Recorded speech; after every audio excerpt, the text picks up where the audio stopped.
Welcome back to Gimme 5. I'm Mike Adam. I am Jim Shear. And hopefully by now you know how it works, but if not, I will explain. Each week we pick a topic or category, we select our 5 favorite, our 5 least favorite, and then we discuss, Jim and I, with you. And this week we have the best ballads of all time.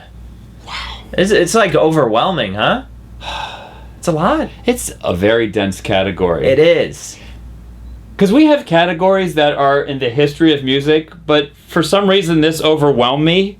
Just because I looked up ballad and it's a slow, sentimental, or romantic song. Okay. So basically, any slow song in the history of music is in contention for this list. So I needed to break it up in categories. Okay. So at number 5 for me, the greatest big rock ballad of all time. And big rock, I'm talking about a band that takes good care of their hair. Yep. More Than Words from Extreme.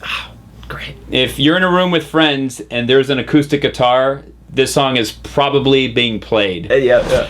Number 4, the best modern rock ballad of the 2000s, The Scientist from Coldplay. I just think it's a beautiful song. Another good one. one. The sentiment of the song, Yeah. It's about fixing up a broken relationship. Hey babe, let's take it back to the start.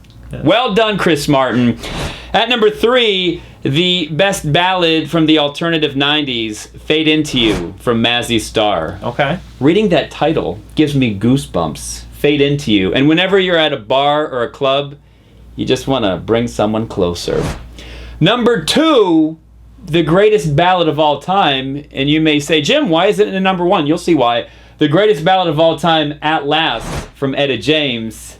That's number 2. And my number 1 ballad of all time is the ballad that was played when I danced with my wife for the very first time at our wedding, Stand By Me from Benny King. A song that connected both of us together. Because even before we were married, I had the Stand By Me soundtrack on cassette. We were listening to that song in my car, and we would always sing the words together. So when we got engaged and we were trying to figure out what would be our wedding song, it took us 2 seconds. We're like, it's gotta be Stand By Me from Benny King.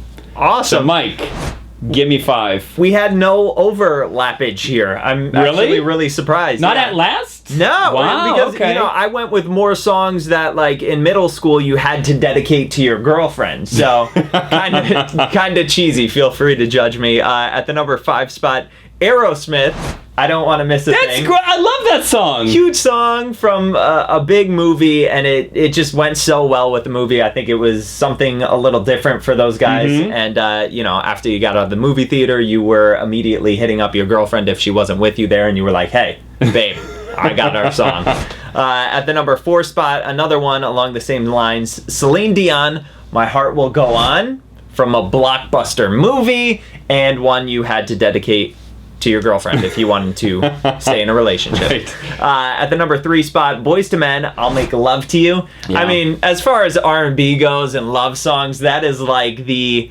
one to pick. I mean, that's a sexy one. It's a sexy song. That might be too sexy for your middle school girlfriend, though. Yeah, we weren't dedicating that one. But I knew that there would be a Boyz II Men song on your list. Yeah? Yeah, I was just feeling it. When I was writing mine down, I was thinking of Boyz II Men. I'm like, I bet Mike has a Boyz II Men song on his list. Got you covered.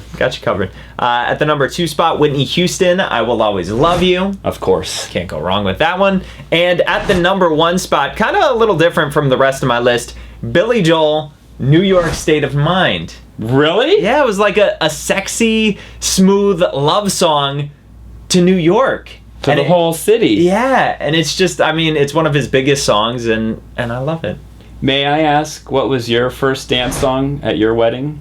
Billy Joel. Really? He's my favorite artist and my wife's favorite artist. Wait, so. all time? Yeah, of all time. Oh, I she's never always knew that. A woman. I learned something new about Mike Adam today. Yeah.